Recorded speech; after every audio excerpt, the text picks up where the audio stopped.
This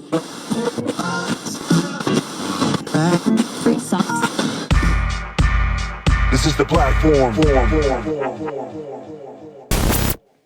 What's up, mi gente, and welcome back to another episode of The Platform. Our first guest tonight is a rapper, producer, writer, film creator, multi-talented Renaissance man whose wide interests have given him an audience across a diverse number of platforms, genres, and forms of media. He doesn't believe in limits, and he's one of the most versatile and hands-on artists in the game. Everyone out there, we welcome to The Platform, the Hyphenate. Yo, what's poppin'? So it's so good to have you. I have a few questions for you here.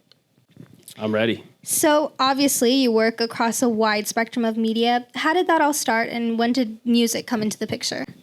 All right, how long is this interview? Let me condense it.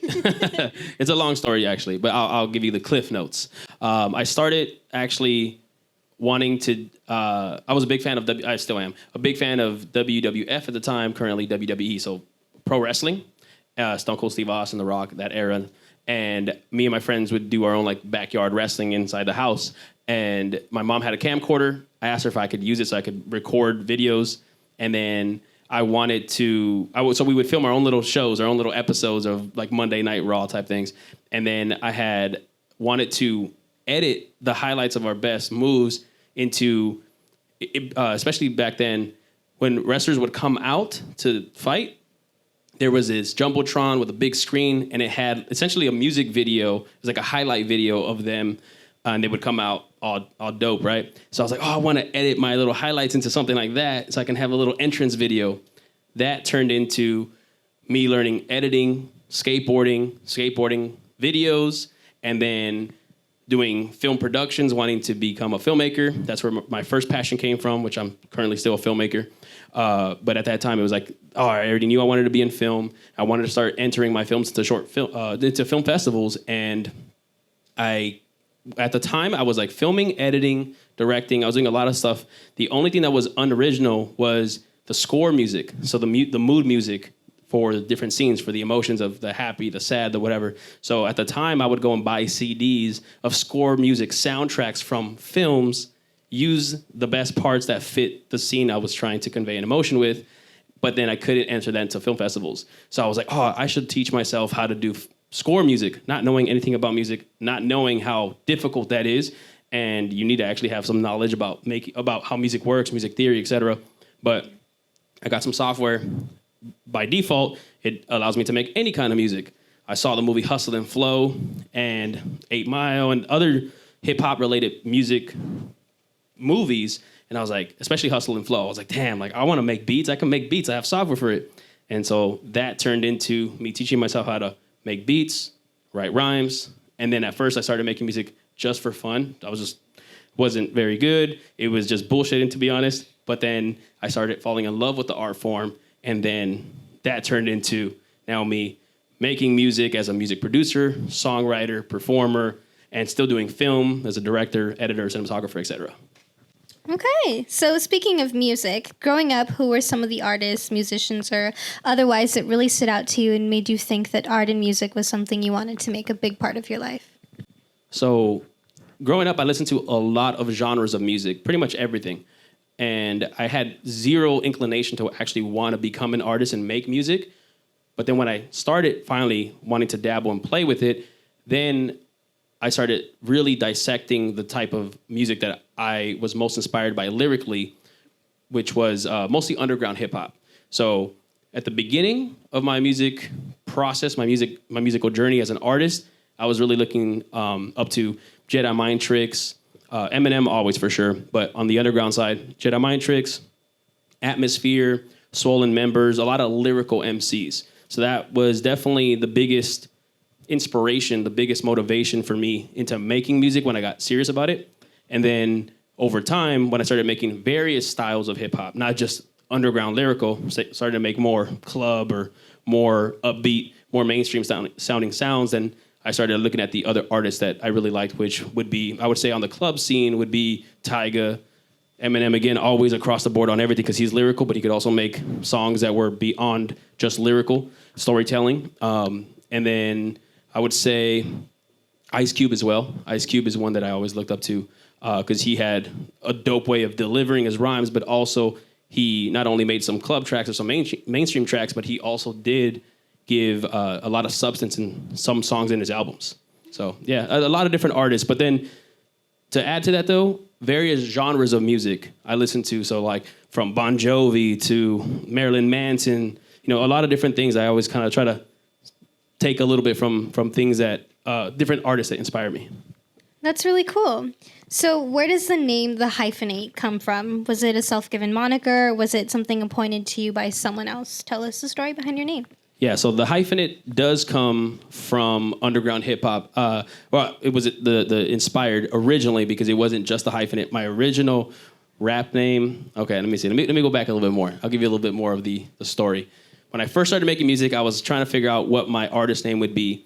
And I was already in process of pursuing filmmaking. So I was like, okay, I want to name, my real name is Joey. So I was like, damn, everybody already knows me as Joey on the film side, and where I'm going to go with film, I don't want to have another name that I have two different crowds of people calling me a different name. And like, so the first thing I did was, this sounds kind of corny and whack to me, but I came up with the rap name Joe-E, J-O-E, because I was like, oh, it sounds the same. So anybody in the music side or the film side can say my name. I can turn around and I know that they're calling me. So I was like, for me, that was just like the ease of use.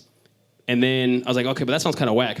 Then going into the underground hip hop influences, some of my favorite underground names have been from Jedi Mind Tricks, which is a group of three, then sometimes a group of two when they have a falling out. But the first MC, who currently goes by Vinny Paz, his first name used to be Icon the Verbal Hologram. And I thought that sounded so dope. To this day, it's my favorite rap name of all time, artist name of all time. And then the producer for Jedi Mind Tricks is Stoop, the Enemy of Mankind. And he still goes by that to this day. So I was like, oh, I want something like that, intricate, that like sounds really dope, has multiple layers to it. So I was like, Joe-E the what? And then going to school for film, I actually was taught the term hyphenate. And on film, a hyphenate is someone who does two or more roles, multiple aspects, right? So I was like, oh, I'm a hyphenate. I'm a hyphenate on my film productions. I'm a hyphenate in my music production. That's the perfect name for me. I do multiple things. And so I was like, Joe-E the Hyphenate. But I was like, I need something a little bit more, going with Icon the Verbal Hologram or Stoop the Enemy of Mankind. So then I threw in Joe-E the Mastermind Hyphenate. But that was just excessive. Like, it was just too much. So like, having my name on flyers when I started going on tours or doing shows, it was like they never would write the whole thing. It's just too long. It would take up the whole flyer. So I ended up just shortening it down to Joe-E the Hyphenate. And then eventually I was like, get rid of Joey. That sounds whack. It's like, just the hyphenate is perfect. It's like, it's exactly who I am. It describes me. It is who I am. And so that's what I stuck with for many years now. So it's just been the hyphenate, but that's where it came from. Okay. So you've adopted the phrase doubt me as something of a mantra in your career. What do those words mean to you? It's all about believing in yourself, even when others don't. So I think that everyone at some point in their life, if not once, more than once, has felt doubted by people or life, different obstacles, different situations that you get faced with. And so doubt me is like, all right, use that as motivation. Okay, go ahead, doubt me. That's just gonna make me work harder, do better, and I'll prove you wrong. So doubt me actually came from a song. So my whole Doubt Me brand and movement came from a song. It was one of my first songs that was, I would say, kind of a decent, pretty good song. I was very frustrated because people weren't taking me serious. I would hear, backhanded compliments or little digs. People were pretty much like not believing in me. I wouldn't make anything of this. Why am I doing this? Things like that. And so I was very frustrated because I started becoming passionate about it. And I was like, man, I can do this, especially over time. I'm only going to get better. But I was very frustrated, and I just started writing this song. I made a beat first, and then the beat kind of I felt like an emotional vibe to it. It wasn't just like dope. It had something where I can express myself. Looking back now, that beat wasn't that dope. But at the time, it was like decent enough where it made me want to just share something more than just rhymes. And I kept writing Doubt Me, and that's kind of where that came from. So Doubt Me comes from first a song. The song started connecting with people. That's the first time I started really seeing people were like, oh, I like that, or oh, like I feel that. And I was like, oh, damn, like this actually connects with people. This is more than just me making a song. It's something that everyone feels at some level. Whatever goals and dreams, like the first version of Doubt Me was mostly about my dreams. And though most people that told me that they were connecting to it weren't chasing the same dreams I was, it was very clear that they felt the exact same sentiment. So I was like, okay. And then just recently, January 8th, I released the new Doubt Me version, I upgraded version to the entire movement. And it's a banger. It's a banger. It's all over all the music platforms. So that right there, I changed the lyrics and the beat. I made it definitely way more epic. And the new Doubt Me song is more universal. So it's applicable to anybody, any dream, anything that they want to do with their lives. It connects with them.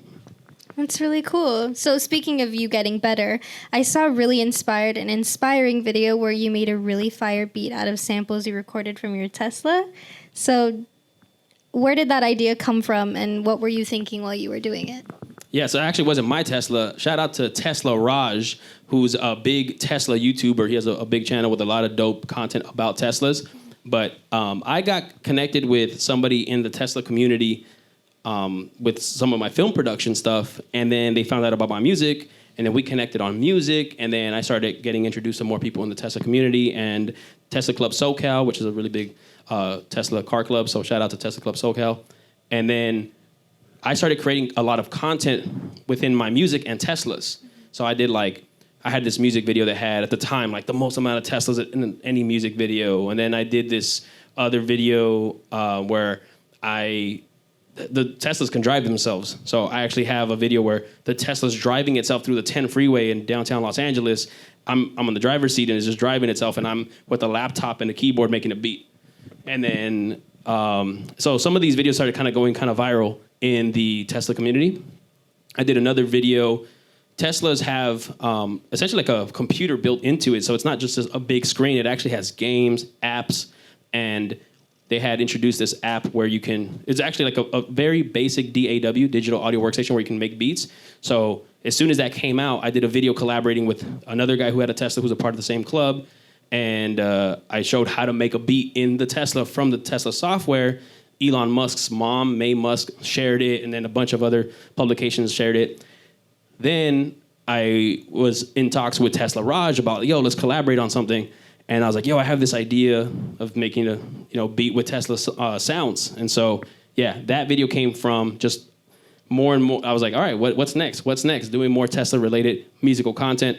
Collabed with him. He lives near the Bay, so drove up to him, shot it with his car, and then I took those sounds, made the beat, and then released that. Well, damn, talk about talent. But thank you so much for coming through. Are there any last-minute shout-outs you want to make or upcoming shows you want to let us know about? Yeah, definitely. I mean, first, check out Doubt Me. DoubtMe.com. We have so many different things that we do. So Doubt Me is more than just the Hyphenate. The hyphen is a part of Doubt Me, but when I created Doubt Me, I wanted something to be bigger than just me. I have the Doubt Me podcast, Doubt Me skateboarding, Doubt Me music, which is myself, and music from Autumn Alba, who's an up-and-coming artist. She's really talented, and she's actually going to be performing with me in a bit. So shout out to her. Check out her music as well. We have Doubt Me Tech, where I teach a lot of these things that I know about filmmaking, photography, audio engineering, graphic design, all that stuff.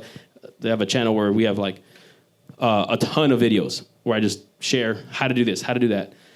We have, what else do we have? I don't know. I can't. Doubt Me apparel. We have gear for various types of the environments, or if you want to work out, if you want to look dope, whatever. Just check out Doubt Me. Check out Autumn Alba. We're doing a lot of stuff. We're pumping out content like crazy. So I think it's like roughly about 30 pieces of content per week across all the platforms, across all the accounts. So yeah.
the platform.